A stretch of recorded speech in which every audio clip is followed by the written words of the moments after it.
পশ garments বন্ধ এবং এই বন্ধের কারণে শ্রমিকরা নেমেছে রাস্তায় এবং রাস্তায় নামার কারণে বন্ধ হয়েছে সকল ধরনের যান চলাচল এবং এরই মধ্যে পুলিশের সতর্ক অবস্থান এবং কড়া অবস্থান কিন্তু লক্ষ্য করা যাচ্ছে। মহাখালীগামী যে সড়কটি রয়েছে সেই সড়কটিতে এবং এক ধরনের অচল অবস্থা কিন্তু রয়েছে নাবিস্কো তিব্বতের যে সড়কটি রয়েছে সেই সড়কটির দিকে এবং পুলিশ তার যে সতর্ক এবং কড়া অবস্থান সেটি কিন্তু দেখা যাচ্ছে এবং এরই মধ্যে শ্রমিক যারা আছে তারা কিন্তু সড়ক অবরোধ করে রেখেছে, এখন পর্যন্ত ছাড়ার আশ্বাস দেয়নি। মূলত যে ঘটনাটিকে কেন্দ্র করে এই অবস্থান রয়েছে সেটি হচ্ছে পশ গার্মেন্টস রয়েছে একটি তেজগাঁ এলাকা এবং সেই তেজগাঁ এলাকায় পশ গার্মেন্টস হঠাৎ করেই বন্ধের ঘোষণা দেয়, যেখানে শ্রমিক যারা রয়েছেন তাদেরকে গত রাতে মুঠোফোনে মেসেজের মাধ্যমে কেবল জানিয়ে দেওয়া হয় আজ থেকে গার্মেন্টস বন্ধ।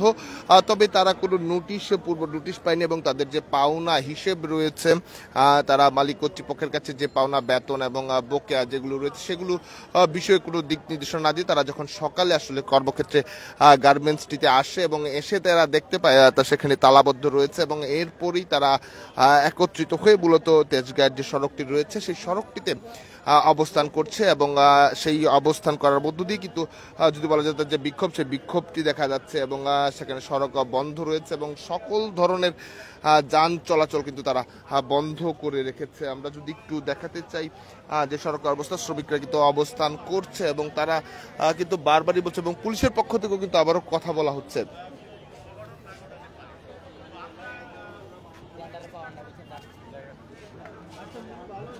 একটু সাইড দেন, সাইড দেন, সাইড দেন।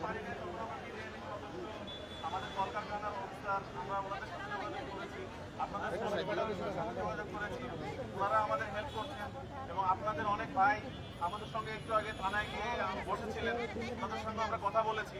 তো এখন যেটি বলছেন আর কারখানাটি খুলে দেওয়া, এটা খুলে দেওয়া কিন্তু মালিক পক্ষ এটা হয়তো চাইলে এটা সম্ভব, কিন্তু আমরা কিংবা আপনারা কিংবা কলকারখানার যিনি অফিসার আছেন ওনারা চাইলে কিন্তু এটা পারবেন না, আইনগতভাবে পারেন না। আমরা তো চেষ্টা করে যাচ্ছি, কিন্তু আপনারা দেখেন সকাল থেকে এই রাস্তাটি বন্ধ। এটি অনেক বিজিএস্ট একটি রাস্তা ঢাকার, এদিক দিয়ে অনেক মেডিকেলে অনেক যাত্রীরা যায়। আপনার ভাই ব্রাদার, কারণ এই বাংলাদেশেই তো আমরা সবাই, আপনার ভাই ব্রাদার আত্মীয় স্বজন অনেক সময় অসুস্থ হলে যেভাবে আমরা আপনারা ছুটে যায় হাসপাতালে অ্যাম্বুলেন্সে করে, অনেকে আসছে এসে ওরা ফিরে যাচ্ছে কিংবা যানজটে পড়ছে। সকাল থেকে ওনারা কিন্তু এই সমস্যার মধ্যে আছে। তো আপনাদের বিষয়টা অনুধাবন করে সরকার কালকে বিকেল 3টার সময় আপনাদের নিয়ে কিন্তু মালিক পক্ষ সহ বসবেন সমাধানের জন্য। তো এটিকে সামনে রেখে আমরা যেটি আপনাদেরকে বলেছি যে মালিক পক্ষ যদি আমাদের আজকে কারখানা খোলার ক্ষেত্রে হেল্প নাও করে, তো আপনাদের 20 জন 25 জন 50 জন প্রতিনিধি দেন, কারখানার সামনে থাকবে, আমার পুলিশ সদস্যরাও থাকবে। এই কারখানা থেকে কোনো কিছু বেরো হবে না, কোনো কিছু ঢুকবেও না কালকে মিটিং না হওয়া পর্যন্ত। এতটুকু সুযোগ আমাদের দেন। কালকে মিটিংটা হওয়ার পরে তারপরে আপনারা আপনাদের সিদ্ধান্ত, কলকারখানা অধিদপ্তরের অফিসার আছেন, আমরা আপনারা শুনছেন তারা যেটি বলছে, আগামীকাল বিকেল 3টে পর্যন্ত পুলিশের পক্ষ থেকে তাদেরকে সময় চাওয়া হচ্ছে যেন কারখানার সামনে প্রয়োজনে পুলিশ প্রশাসন অবস্থান থাকবে, সেই সঙ্গে শ্রমিকদের প্রতিনিধি দলও থাকতে পারে। তারা নিশ্চিত করতে যাচ্ছে যে ভেতর থেকে আসলে কোনো জিনিস বা কেউ বা বাইরে যেমন যেতে পারবে না, ঠিক তেমনি ভেতরে প্রবেশ করতে পারবে না। পুলিশের পক্ষ থেকে এমন আশ্বস্ত কিন্তু করা হয়েছে। তবে শ্রমিকদের যারা রয়েছেন তারা বলছেন তাদেরকে না জানিয়ে হঠাৎ করে খুদে বার্তা মেসেজের মাধ্যমে তাদের যে জানানো হয়েছে সেটি তারা আসলে বুঝতেও পারেনি এবং তাদের যে পাওনা রয়েছে সেই পাওনাগুলো না দিয়ে এবং পরিশোধ না করে হঠাৎ করে বন্ধ করে দেওয়ার জন্য তারা কিন্তু আসলে বিক্ষোভটি করছে। মূলত সকালবেলা কাজে এসে যখন তালাবদ্ধ দেখতে পায় পশ গার্মেন্টস, তারপরে কিন্তু শ্রমিক যারা রয়েছে তারা সড়ক অবরোধ করে অবস্থান করছে এবং আমরা লক্ষ্য করছি পুলিশের সঙ্গে তাদের কয়েক দফায় কথাও চলছে।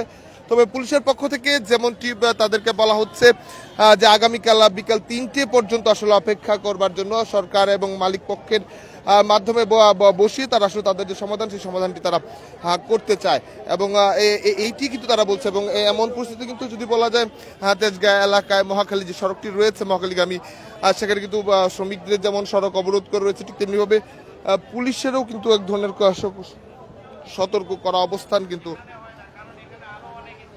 আমরা লক্ষ্য করেছি।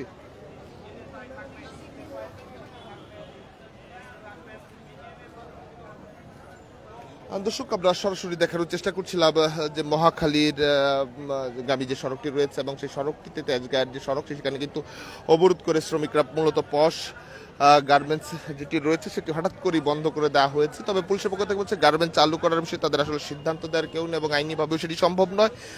তবে তাদের দেনা পাওনা সেই হিসেবগুলো নিয়ে আসলে আলোচনা হতে পারে এবং তার জন্য আগামীকাল 3টে পর্যন্ত তারা শ্রমিকদের কাছ থেকে সময় চেয়েছে। তবে এখনও শ্রমিকরা সড়ক ছেড়ে যাবে কি না সেটি তাদের পক্ষ থেকে জানানো, এখনো তারা অবস্থান করছে।